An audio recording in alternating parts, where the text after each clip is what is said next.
You're listening to The Corbett Report.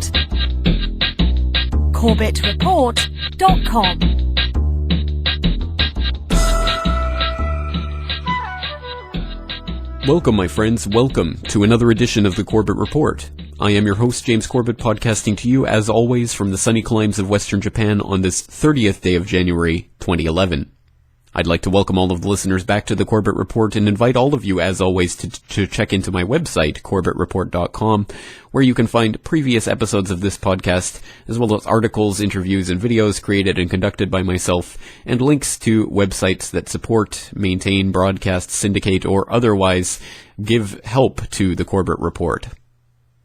Now, we have a lot of information to get through in today's episode, so I'll keep the housekeeping remarks brief, but I just want to draw listeners' attention to the newly released YouTube video that I have about welcome to the new CorbettReport.com, in which I show and demonstrate exactly how to use the newly redesigned CorbettReport.com website. So for anyone who is having difficulties locating or navigating things on the website, please go there, and it shows you step-by-step how to use the new website. And I would also like to stress once again that everyone should be subscribing to either the RSS feeds or the email list. And there is a step-by-step demonstration of how to do that in the new video. So if you're having problems with that, please go to that and take a look. The email subscription is quite powerful. Every single day that there is an update to CorbettReport.com, you will get an email with hyperlinks to the update, and it will have the even the media directly embedded in the email itself. So that's a very powerful feature. And of course, there is the general RSS feed on the lower right of the top banner of every page of CorbettReport.com. If you click on that, your web browser should direct you to a page where you'll be able to subscribe through iTunes or your podcatcher of choice to get all of the latest media downloaded directly to your podcatcher. So that is another very handy feature to have. And on one final note, people might notice that who are subscribed to my Corbett Report video RSS feed, you might notice that that feed is now being updated, and I am going to be working backwards. So I have the last few YouTube videos that have been released through YouTube and blip.tv are on that feed. So you will get Sunday Update and New World next week, and that will be continued to be updated every time there is a new video, so that you can get that directly to your iTunes or your iPhone or whatever it is you use, and you can get that downloaded directly by subscribing to the RSS video feed. And I will be working backwards, putting up a few videos a day, and working my way back through the backlog of 300 plus videos that we've released so far. So that's going to take probably months to get completed, but at any rate, I will be working on it behind the scenes, and I trust you'll bear with me for that. But once again, please stay subscribed in order to stay up to date with all the latest breaking news, information, articles, videos, and interviews. And I'm afraid I've actually jammed so much information into today's episode that unfortunately there's no time to play today's Sunday Update. So you can go to CorbettReport.com or YouTube.com/CorbettReport or the newly minted SundayUpdate.blip.tv to go and watch this week's Sunday Update, which I highly suggest you do because it's about the Egyptian riots and the internet kill switch and other very interesting information. But right now, let's get straight into today's episode. This is Weekend Edition from NPR News. I'm Scott Simon. Rahm Emanuel's name is back on the ballot, this time for good. The Illinois Supreme Court on Thursday unanimously overturned an appellate court ruling that Mr. Emanuel did not meet Chicago's residency requirements to run for mayor because he'd lived in Washington, D.C. while serving as President Obama's chief of staff and hadn't returned to reside in Chicago long enough before he started to run. And with that ruling earlier this week by the Illinois State Supreme Court, a collective chill went down the spine of every Chicagoan, every American, and indeed every citizen of the world who is connected into the real political power structure and recognizes what it means when a political candidate seems chosen by the higher-ups and all political roadblocks in his way are removed. But for those of you who may not be aware of why the proposition of having Rahm Emanuel as the mayor of Chicago is a spine-chilling idea, welcome to episode 172 of the Corbett Report podcast. Meet Rahm Emanuel. And as always, let's start today with the official version of the Emanuel family story, as told to Bilderberger Charlie Rose by Dr. Zeke Emanuel, Rahm's older brother. Before we get to healthcare, tell me about this family and tell me why, you have these three brothers and a sister, and you all seem to be outgoing, successful, achievement-oriented, and interesting people. Well, first, our father came to Chicago because he was doing his internship in residency in medicine. He was born in Israel, studied in Europe, and then came to the United States. And our mother came the natural way. She was born in Chicago from parents who had immigrated. Actually, our grandfather came without papers in the United States. And they met, went back to Israel, had one baby, and then came back to Chicago, and our father set up as practice. I think the most important thing for our success, if you ask me, is their willingness to let us explore. They're fostering very close relationships among the three of us, and willing to also help us every time we failed and know that we could succeed. Oh, I see. So they're going for that whole immigrant to America makes good on the American dream, pulls himself up by his bootstraps, and manages to raise a family that becomes wealthy, powerful, and successful, all just by a string of coincidences, good luck, and hard work. Well, yes, I guess that's the dominant narrative of the Emanuel family, and certainly no one can argue that the Emanuel family has enjoyed stunning successes in their time in America, with Rahm, of course, being Obama's ex-chief of staff and President Clinton's ex-chief of staff, as well as having been vital in Washington circles for decades now. His older brother, Ezekiel Emanuel, is a well-respected doctor and a member of the National Institute of Health. And his younger brother, Ari Emanuel, is better known as Ari Gold, or that is the way that he has been fictionalized and portrayed in the popular series Entourage, based on Ari Emanuel, who is a Hollywood agent, a high-powered agent who is an agent for such people as, well, Michael Moore. So definitely an overachieving family. But perhaps there were some parts of the Emanuel story that Zeke was leaving out of his conversation with Bilderberg Charlie Rose. Like, say, the niggly little detail that Benjamin Emanuel, the family patriarch, just happened to be a member of the Irgun terrorists who managed to create the State of Israel by engaging in a wave of deadly, brutal, terrorist violence. Jerusalem, July 22nd, 1946. Britain's High Command controls Palestine from the top floor of the exclusive King David Hotel. It is just before noon. Lunch is being prepared in the basement kitchen. Disguised as Arab porters, 4 Irgun members struggled to wheel in a delivery of 7 heavy milk containers. No one suspects anything unusual. This happens at the same time every day. Only this special delivery contains 350 kilograms of explosives. The Irgun issues a warning to the hotel's inhabitants, giving them exactly 22 minutes to evacuate.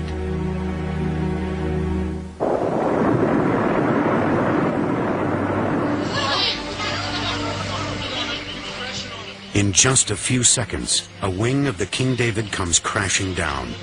The explosion strikes indiscriminately. 91 die. British soldiers, Arabs, and Jewish bystanders. 45 others are injured. The campaign of terror has reached a new level. It is one of the world's most lethal terrorist incidents in the 20th century. From Time.com, Thursday, November 13th, 2008. Rahm Emanuel's father problem. Quote, Rahm Emanuel is his own man, with an identity distinct from his father's. He is not responsible for the actions or opinions of Benjamin Emanuel, a Chicago pediatrician who worked in the 1940s with Irgun, the militant Zionist group that committed acts against Palestinian and British targets that have been widely categorized as terrorism. In 1938, according to the scholar Avi Shlaim, members of the group attempted to ambush an Arab bus, an attack that failed when a grenade did not detonate. In 1946, members of the group bombed the King David Hotel in Jerusalem, killing 91 people. But that does not mean that Rahm Emanuel, or Barack Obama for that matter, can easily ignore the fact that Benjamin Emanuel recently said a nasty thing about Arabs in the Israeli press. This is from the Jerusalem Post's account of an interview Benjamin gave after news of his son's appointment to the Obama administration was announced. In an interview with Ma'ariv, Emanuel's father, Dr. Benjamin Emanuel said he was convinced that his son's appointment would be good for Israel. Obviously, he will influence the president to be pro-Israel, he was quoted as saying. Why wouldn't he be? What is he, an Arab? He's not going to clean the floors of the White House. End quote. Now, whatever one may think about Time.com's reprehensible attempt to whitewash the atrocities committed by the Irgun or downplay the significance of those atrocities in the foundation of the State of Israel, well, certainly we must agree that we cannot blame Rahm Emanuel for the sins of the father, and we cannot expect that his sons would be responsible for those crimes. So the question is, does the apple fall far from the tree? Well, here's a characterization of Dr. Ezekiel Emanuel from Anton Chaitkin, editor of the Executive Intelligence Review, who confronted Dr. Emanuel at a meeting of the Federal Coordinating Council on Comparative Effectiveness Research in June of 2009. Dr. Ezekiel Emanuel and other avowed cost-cutters on this panel also lead a propaganda movement for euthanasia headquartered at the Hastings Center, of which Dr. Emanuel is a fellow. They shape public opinion and the medical profession to accept a death culture such as the Washington state law passed in November to let physicians help kill patients whose medical care is now rapidly being withdrawn in the universal health disaster. Dr. Emanuel's movement for bioethics and euthanasia and this council's purpose directly continue the eugenics movement that organized Hitler's killing of patients and then other costly and supposedly unworthy people. Dr. Emanuel wrote last October 12th that a crisis, war, and financial collapse would get the frightened public to accept the program. Hitler told Dr. Brandt in 1935 that the euthanasia program would have to wait until the war began to get the public to go along. Dr. Emanuel wrote last year that the Hippocratic Oath should be junked. Doctors should no longer just serve the needs of the patient. Hoche and Binding, the German eugenicists, exactly said the same thing to start the killing. You on the council are drawing up the procedures list to be used to deny care, which will kill millions if it goes ahead in the present world crash. You think, perhaps, the backing of powerful men, financiers, will shield you from accountability, but you are now in the spotlight. Disband this council and reverse the whole course of this Nazi revival now.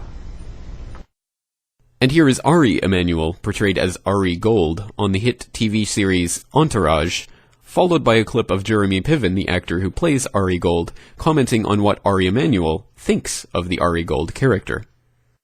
I have work to do. I have hundreds of clients to deal with. And just so we're clear, I don't care about any of them. They're all just a number, like wife number 1 and therapist number 7. Good day. What does the real Ari say about, I mean, I guess when the first season started, he must have had something to say about how you were playing his character. Was he shocked or surprised or annoyed? I think, and I could be wrong, you tell me, but I think he's very, shockingly, I think he's flattered. He loves it. I think he loves it.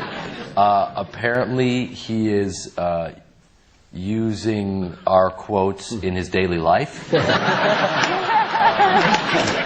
which is frightening, actually. I mean, a lot of people, once they get a position of power, they use that to delegate, responsibilities to other people in terms of confrontation. That they live in fear of confrontation. This guy relishes it, and so I guess that's what's maybe kind of interesting and exciting. And he kind of is that guy. Okay, so his father was a terrorist and a member of an organization that was in fact responsible for what was at the time the largest and most deadliest ever terrorist attack in the history of the world at the Hotel David in Jerusalem. And, I suppose, yes, his elder brother is into euthanasia and is a eugenics-obsessed Nazi. And, yes, his younger brother is portrayed as a ruthless, psychopathic tyrant. And rather than fighting against that image, Ari Emanuel is only too happy to play into it. But that doesn't mean that Rahm Emanuel is necessarily a psychopathic, maladjusted individual, does it? Well, actually it does. And that is amply evidenced by, well, pretty much everything that's ever been written or spoken about Rahm Emanuel, and indeed all of the Emanuel brothers, and they're quite notorious. So I invite you to do your own research by simply typing Rahm Emanuel into a search engine of choice and taking a look at some of the things that will pop up. For example, I'm sure you'll find rahmfacts.com, where you can find a number of pieces of memorabilia for sale, from t-shirts and hoodies to coffee mugs emblazoned with such phrases as "Maul her, amen" is an anagram for Rahm Emanuel, and other such interesting Rahm facts. Or you'll find video tributes to Rahm Emanuel that include music about how much he wants to kick everyone's ass, or other such, well, very blatant signs that we are dealing with someone who is notorious for being a hard-headed, ruthless, and, yes, perhaps borderline psychopathic individual. And some of the events that have crafted that image for him are by now well known, so let's just establish them here and put them on the table. From Newsweek.com, they ran a story in 2008 called Rahm Emanuel, the Terminator, ? And that contains these very famous incidents from Rahm Emanuel's past. Quote, "Certainly there is nothing bland about Emanuel, and never has been. Although he once won a summer scholarship with the Joffrey Ballet, he preferred the combat of politics. As a Democratic Party official, he once sent a pollster who was late delivering polling results a dead fish in a box. Old Clinton hands still laugh about the night after Bill Clinton won the 1992 presidential election. In his book, The Thumpin', How Rahm Emanuel and the Democrats Learned to Be Ruthless and Ended the Republican Revolution, Chicago Tribune Deputy Washington Bureau Chief Naftali Ben-David writes that, as about a score of them sat around a picnic table mushily declaring their love for one another, Emanuel picked up a knife and called out the names of different politicians who had effed us. After each name, Emanuel would cry out, 'Dead man,' and stab the knife into the table." Ben-David recounts that Emanuel jokingly called Rambo, even by his mother, muscled weaker Democrats out of races in favor of stronger ones, and ridiculed the chairman of his own party. End quote. Now, as I say, these types of incidents from Rahm Emanuel's checkered past are by now well known and the stuff of lore, and unfortunately, they're all too true. But at any rate, they are well known, so today let's see if we can delve into some of the lesser-known facts about Rahm Emanuel's life. And one of the things that we'll have to confront squarely is the proposition that Rahm Emanuel, taking a cut out of his father's notebook, is in fact an operative for Israel, and a key member of the Israel lobby in Washington circles. And that's a question that we will have to raise, as Israel is literally Rahm Emanuel's middle name. And Rahm Emanuel was an Israeli citizen until he was 18 years of age. And, well, as every patriotic American felt stirred to do back in the 1991 Gulf War, Rahm Emanuel decided to run to Israel to join the Israel Defense Force. Reading from a Huffington Post article, Rahm Emanuel, Barack Obama's Sarah Palin, ? Quote, "Known since childhood as a convinced Zionist, Emanuel and his brothers attended summer camp in Israel. During the 1991 Gulf War, he joined the Israel Defense Forces as a civilian volunteer, akin to a reservist, where he worked in a motor pool repairing trucks. Operating as an adjunct to the Israel lobby as both a fundraiser and a member of Congress, Emanuel has long served as a loyal Sionim, Hebrew for volunteer, in support of policies pursued by Tel Aviv." End quote. One of the things that you just did was take, sort of symbolically escort Barack Obama to AIPAC. He himself confronted the challenge there right out front. He said, you know, you've seen these emails, these scurrilous rumors. That's not the Barack Obama that I recognize. He confronted it head on. Yeah. You have a long record as a strong friend of Israel. You were in the Israeli army. I mean, you have a lifelong commitment. This comes from your family, from your background. You're a religious person. What was the reaction there to him? How hard a bridge is this to cross? Well, first of all, the reaction was great there, both in the audience, but it was also, you got to go back through the history. I mean, it was very strong when he ran for the United States Senate, and it's strong also in his record. And I said, Senator Durbin and I spoke to the executive board with Senator Obama, and I said, then what is a friend? A friend whose loyalty is implicitly known. You don't have to ask about it. and also a friend is somebody who will tell you the truth. And that is exactly what Israel wants in the Oval Office, is a friend. And they're going to have that in Barack Obama. Okay, Rahm Emanuel, Toadie for Israel in the White House. Okay, well, check mark on that one. Well, let's move right along then. So after he served in the Israel Defense Force in 91, what did he do after that? Well, he became heavily involved in Washington political circles and helped bring Bill Clinton to power as president and was rewarded for that by a number of appointments in the Clinton administration, including eventually White House Chief of Staff. And after having left that position in 2000, Bill Clinton helped him to land a job at Freddie Mac, the federal mortgage firm that, before the housing collapse of 2006 and the attendant economic Armageddon that has taken place since then, well, there was already accounting scandals going on at Freddie Mac during the exact time when Rahm Emanuel was sitting on the Freddie Mac executive board. Very interesting. Well, let's take a look at some more information about that. abcnews.go.com, November 7, 2008. Emanuel was director of Freddie Mac during scandal. Quote, President-elect Barack Obama's newly appointed Chief of Staff, Rahm Emanuel, served on the board of directors of the federal mortgage firm Freddie Mac at a time when scandal was brewing at the troubled agency, and the board failed to spot red flags, according to government reports reviewed by abcnews.com. According to a complaint filed later filed by the Securities and Exchange Commission, Freddie Mac, known formally as the Federal Home Loan Mortgage Corporation, misreported profits by billions of dollars in order to deceive investors between the years 2000 and 2002. Emanuel was not named in the SEC complaint, but the entire board was later accused by the Office of Federal Housing Enterprise Oversight of having failed in its duty to follow up on matters brought to its attention. In a statement to abcnews.com, a spokesperson said Emanuel served on the board for 13 months, a relatively short period of time. The spokesperson said that while on the board, Emanuel believed that Freddie Mac needed to address concerns raised by congressional critics. End quote. Well, there you go. There's a little report on the very things that were happening just as Rahm Emanuel was sitting on the board of Freddie Mac, and it also leaves the spokesperson to spread some half-truths and mistruths about Rahm Emanuel's role in all of that.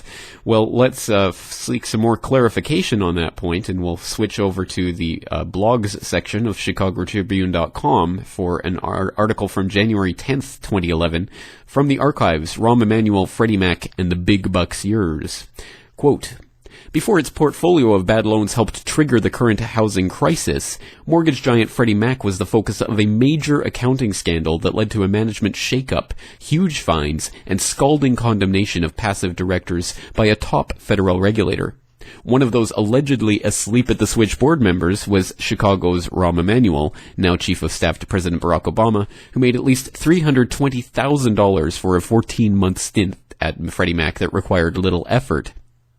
What is less known, however, is how little he apparently did for his money and how he benefited from the kind of cozy ties between Washington and Wall Street that have fueled the nation's current economic mess.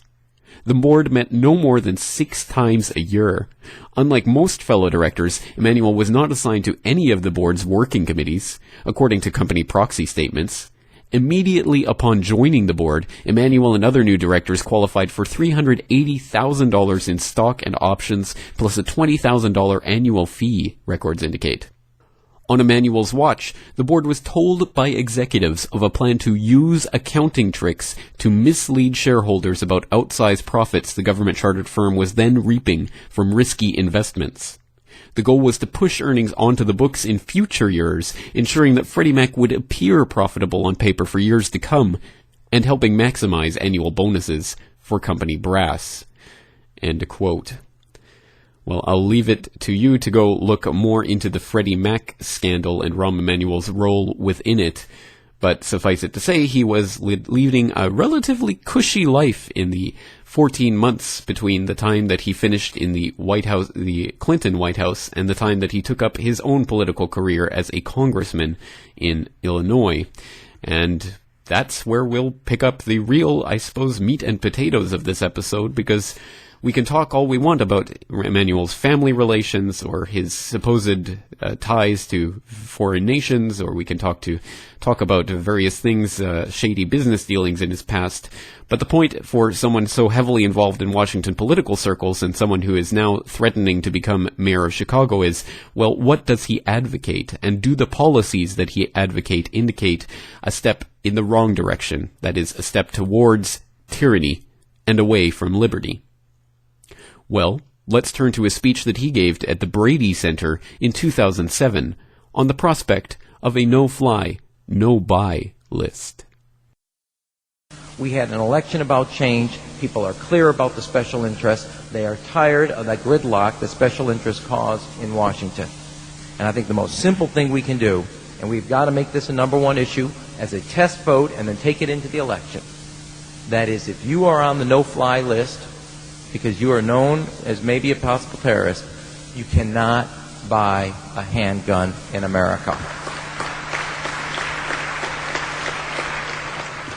It is generally at this point that I would describe and explain the significance of the preceding clip, but I can't really bring myself to do that because I figure that if you at this point don't understand what a complete fraud, not just a fraud, but a complete and open implementation of tyranny the no-fly list itself is, and then to use that as a basis for denying people their Second Amendment rights, if you do not see what is wrong with that, then perhaps you need to go back and listen to previous episodes of this podcast or listen to other alternative media to start getting a handle on what the real political paradigm is, and as a hint, it has nothing to do with colors or the letters D and R, and everything to do about steps towards outright tyranny in the face of what should be inalienable human rights.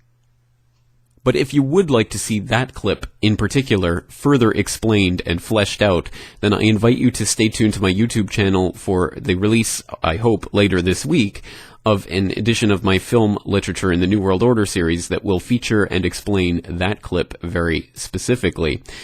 But at any rate, let's move along, because that is by no means the only draconian, unthinkable measure that Rahm Emanuel was seeking to bring in his time in Washington, and which he will, well, probably have little dispute over in his time in Chicago, which of course is already, has been for generations famously a mobster-connected city, and mobsters don't like their non-mobster brethren to hold guns and thus pose a challenge to their monopoly of power. So that's why Chicago is one of those cities where you cannot own a gun, or you have to jump through a million hoops in order to do so. And that's the perfect place for a mobster of a different sort, Rahm Emanuel. So that is one thing to watch out for, but there are other things, and let's cut to a clip from that has been well circulated, but perhaps people are forgetting about it at this point, and that is the startling, unbelievable, incredible proposal that Rahm Emanuel has, and which I imagine he garnered from his experience in the Israel Defense Force, to start a universal civil service plan, which will draft or recruit or forcibly confine, or however you want to put it, every American citizen sometime between the age of 18 and 21 for 3 months of mandatory civil service, where you will be confined with other mandatorily confined civil service workers in barracks and actually have to devote 3 months of your life to some sort of civil service. And he is phrasing this and framing it as a positive thing. And again, this has to be heard to be believed. Now, you have a book with the ambitious title of The Plan. The word universal comes through a lot. Universal will scare some people. They will think big government program. The idea of universal citizen service. You have to participate. Citizenship is not an entitlement program. It comes with responsibilities. Everybody somewhere between the ages of 18 and 25 will serve 3 months of basic training and understanding in a kind of civil defense. That universal sense of service, somewhere between ages 18 and 25, will give Americans, once again, a sense of what they are to be American and their contribution to a country and a common experience. And you look at World War II, and that was a draft, but this is not a draft, it's a universal service. It is not an accident that we started our big march towards civil rights and expanding post-World War II because the country came through an experience together. So is this compulsory then? Well, you have to, in the sense, it's required of everybody, 18 to 25, 3 months, because I think anytime somebody serves their country in some capacity, we're going to be stronger for it. We've got to have a civilian national security force that's just as powerful, just as strong, just as well funded. Once again, the spine-tinglingly chilling nature of that proposal cannot be easily expressed to people who don't understand the paradigm from which it's coming. And of course it's not my intention to belittle the idea of community service or the idea of giving back to your community or even your country, broadly defined. But the idea of being forced into servitude by your government for 3 months so they can put you through an indoctrination camp where you live in barracks with other indoctrination victims and likely have your head shaved and all the other cult indoctrination techniques that are used to make pliable people in the military, and I'm sure would be employed on people in this type of universal civil service plan. Well, I just cannot and do not support anything along those lines, and I think it's quite obvious what that is meant to engender in the public, which is a cadre of young people who would be much more susceptible and willing to go along with government tyranny once they've tried on the jackboots for themselves, so to speak. So again, I don't know how to properly articulate how spine-chilling that proposal is, but I think I can rest easy knowing that I'm sure the majority of my listeners will understand that proposal in all of its ramifications. And it is a good thing that during Rahm Emanuel's time as Obama's advisor, he was not able to get that idea passed, although he obviously did get that idea worked into Obama's own speeches and his own election campaign. So there is no doubt that Rahm Emanuel was reading from the same script. Whether it was one that he wrote himself or had handed to him is of little matter here. But luckily he was not able to bring it about, even though at the beginning of the Obama presidency, just as Bush was handing off the political football so that the team could run it even further down the field, and yes, they are on the same team if you haven't noticed by now. Well, just as that was happening, of course, there was the great crisis of 2008, the great economic meltdown, which provided the perfect opportunity for the banksters to implement the plan for world government, which they had been hatching for generations, if you'd read the writings of Carroll Quigley and others who had been writing about it for decades.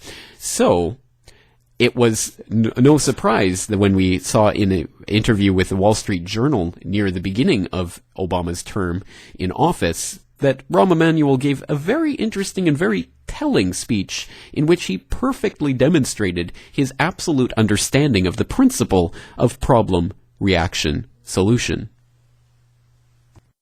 You never want a serious crisis to go to waste.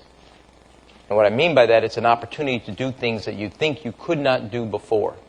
I think America as a whole in 1973 and 1974, and not just my view, but obviously the administration, missed the opportunity to deal with the energy crisis that was before us. For a long time, our entire energy policy came down to cheap oil. This is an opportunity. What used to be long-term problems, be they in the healthcare area, energy area, education area, fiscal area, tax area, regulatory reform area, things that we had postponed for too long that were long-term are now immediate and must be dealt with. And this crisis provides the opportunity for us, as I would say, the opportunity to do things that you could not do before. From this crisis, we can seize a great opportunity. I wonder where I've heard sentiments like that before. Oh wait, that's the very definition of the problem, reaction, solution paradigm, which is at the basis of false flag terrorism, for example. That concept that still there are people who can't seem to wrap their heads around. Why would the government attack itself? As if A, the government was a monolithic entity, and as if B, the government was not empowered by attacks against itself. But at any rate, there is Rahm Emanuel explaining it for people, so perhaps the next time someone tries to use that argument on you, you can just pull out Rahm Emanuel's speech and get them to cogitate on the idea that systems actually gain and are strengthened from crisis and turmoil, and if they can create that turmoil in order to get the reaction that they want, in order to provide the solution they already had in their back pockets, Then so much the better. What did the economic crisis have to do with all of those things that Rahm Emanuel mentioned in that speech? Well, very little, if only tangentially, but at any rate, it's a great opportunity to bring in all of those parts of the agenda which he had been hatching for years behind the scenes. Well, luckily, as I say, the Obama administration has proven to be a complete failure on almost every front, including the front of moving the political football further down the field. And I think Obama did not run as far down the field as the globalists had hoped he would. So that, I think, is a testament to the work that the alternative media was doing from, well, not only day one, but before day one, in exposing the Obama administration for what it really was, and not the hope and change which we were sold like so much toothpaste. But at any rate, there you go. There is Rahm Emanuel, undoubtedly an absolute insider, connected to the Israel lobby, working to pass draconian restrictions on Second Amendment rights, working to institute universal civil service plans that are nothing more than government indoctrination camps. But there is always the hope that with someone like this coming into potentially a position of great power in Chicago as mayor of that city, well, there's the hope among many people that, well, maybe he isn't a complete insider. Maybe he hasn't gone completely over to the dark side. Maybe he's not in the back pocket of the globalists. Maybe, in fact, his tenacity and his, well, psychopathic bulldoggedness would actually be an asset in standing up against the banksters, which he has given lip service to on occasion. Maybe there's a real human inside Rahm Emanuel, and maybe he really could be a great political leader. Well, for anyone actually entertaining those thoughts, and I doubt there are many out there who are, but just in case you are, well, don't worry. Just like with every other political candidate who is enjoying remarkable success for seemingly no reason, there is a deep, dark closet in which there are hidden deep, dark skeletons that Rahm Emanuel would prefer not to get to light, and when that is the case, the specter of blackmail is unfortunately a very real one. And what is the blackmail dirt? And what exactly is the blackmail skeleton in Rahm Emanuel's closet? Well, closet may indeed be an apt analogy here, and we'll turn to Wayne Madsen report for more on that. From a report from May 24th of 2010, Obama and Emanuel, members of same gay bathhouse club in Chicago. Quote, President Obama and his chief of staff Rahm Emanuel are lifetime members of the same gay bathhouse in uptown Chicago, according to informed sources in Chicago's gay community, as well as veteran political sources in the city. The bathhouse, Man's Country, caters to older white men, and it has been in business for some 30 years and is known as one of uptown Chicago's grand old bathhouses. WMR was told by sources who are familiar with the bathhouse that it provides lifetime memberships to paying customers, and that the club's computerized files and pre-computer paper files include membership information for both Obama and Emanuel. However, sources close to Man's Country believe the U.S. Secret Service has purged the computer and filing cabinet files of the membership data on Obama and Emanuel. Members of Man's Country are also issued club identification cards. WMR learned that Obama and Emanuel possessed the ID cards, which were required for entry. End quote. Continuing from later in that same article, Rahm the Sugar Daddy, quote, Obama's chief of staff Emanuel, who won a scholarship to the Joffrey Ballet but turned it down to attend college, is married and, like Obama, has children, in Emanuel's case, a son and 2 daughters. However, Emanuel, who is 50, also travels frequently with a male companion, a wealthy Chicago real estate developer, some 5 to 6 years his senior. WMR has learned from Chicago's gay community as well as political sources that Emanuel and his friend have gone together on a trip to India, skiing vacations, and soon plan a vacation in Florida, sans Mrs. Emanuel and the kids. In Chicago's gay community, Emanuel is known as Sugar Daddy, promising young men with perks and lucrative positions if they sleep with him. On occasion, Emanuel has been with older men, such as his travel companion, but his preference is young, according to WMR's sources. Emanuel also often uses bicycling and basketball venues to make his approaches. Being an Emanuel basketball buddy is a key to professional success. WMR spoke to one member of the gay community in Chicago who had first-hand knowledge of one of Emanuel's bed partners, an older man who runs a non-profit symphony organization. End quote. Well, certainly some titillating information there, and as someone who does not care what consenting adults do behind closed doors, I could not care less if Rahm Emanuel was in fact homosexual, except for the fact that, of course, in hiding this and living a lie, he is obviously prone to blackmail, and blackmail is exactly the kind of thing that the globalists and bankster stooges love to have in key political candidates, because it's the kind of thing they can keep nicely locked away for that date on which they need the key vote or the key policy to come into place. And if people don't understand how that system works, well, then you are living in Never Never Land. But at any rate, this is a fascinating report, but of course it all comes from anonymous sources, and who knows, maybe Wayne Madsen made this up out of thin air, this veteran naval officer and ex-member of the National Security Agency with sources in Washington and obviously in Chicago. Well, is there anything in the public record that might show a wink and a nod towards Rahm's proclivities? Rahm Emanuel in the middle is called the cutest. Now, Rahm's not even 6 feet tall. He probably weighs about 150 pounds dripping wet. But in all the ways that matter, he is a very big person for this job. The category tonight, this is an interesting one. Top 10 signs that Rahm Emanuel is nuts. Rahm Emanuel is the guy who's running President Obama's White House staff. Yes. He's his buddy. He's his main man. He's the guy that takes care of everything. He's the brains behind the machine. Category, top 10 signs he's nuts. You know what this is all about? No, what is this? New York congressman says he was confronted in a gym shower by a naked White House chief of staff, Rahm Emanuel, because he wasn't going to vote for the president's budget. Really? So I'm not sure here. Were they both naked? Were one of them just naked? Anyway, it seemed inappropriate that a guy would be naked and, so... Well, I'll let you come to your own conclusions on that matter and to continue pursuing that particular line of research for yourself, but I think we can all agree at this point that Rahm Emanuel may not be the best idea for a political candidate in Chicago. And yet still, even with all of this taken as background as to who Rahm Emanuel is and why he would not, indeed, make a good mayor of the Windy City, I think it still needs to be stressed what is really happening here and how Rahm Emanuel overcame the political roadblocks that seemed to be absolutely immovable and unarguable in the fact that he was not a resident of Chicago as the law states he needed to be in order to be a mayoral candidate.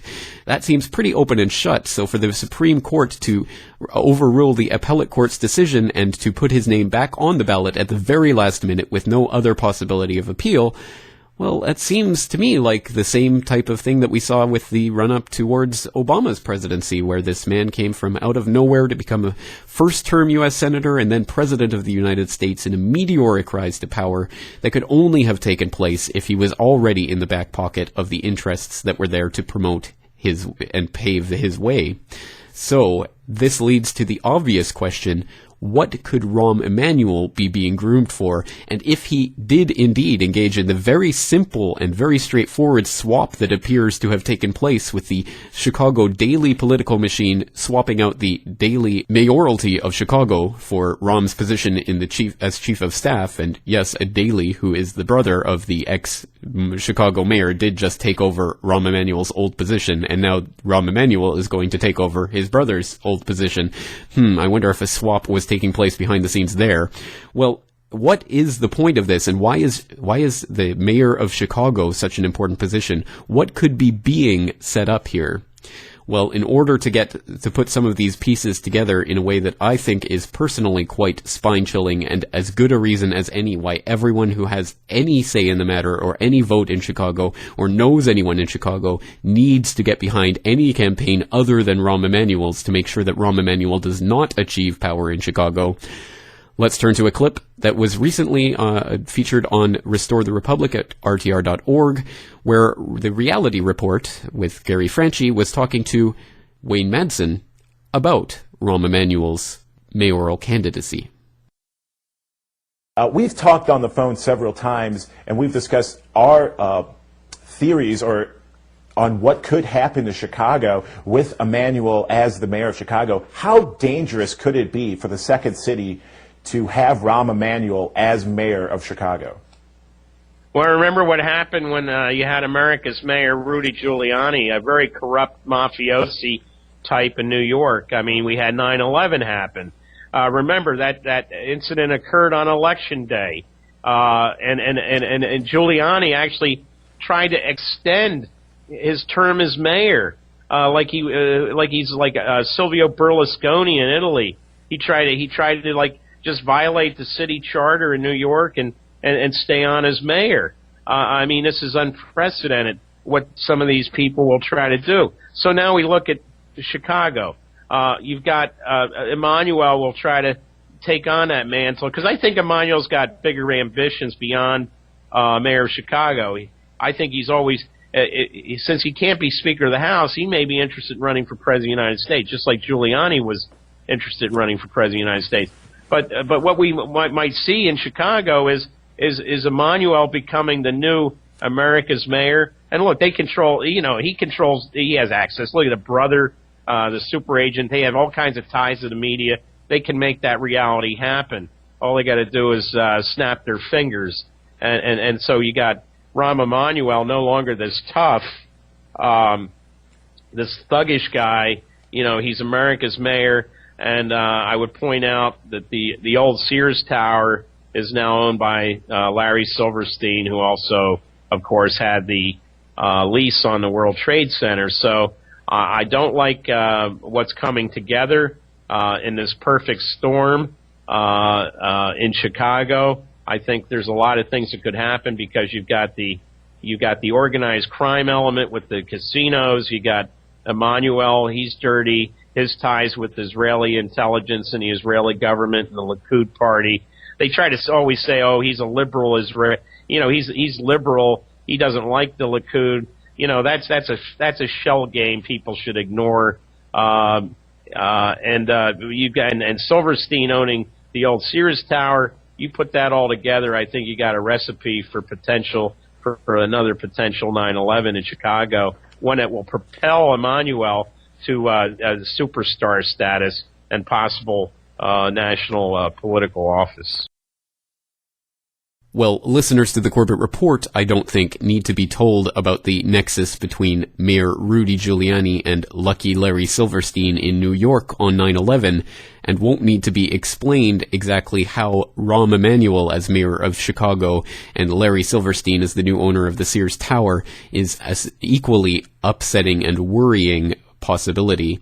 And again, that is why I think people who are concerned need to start informing themselves about Rahm Emanuel and his background and what interests he is really serving, and then oppose his mayoral candidacy.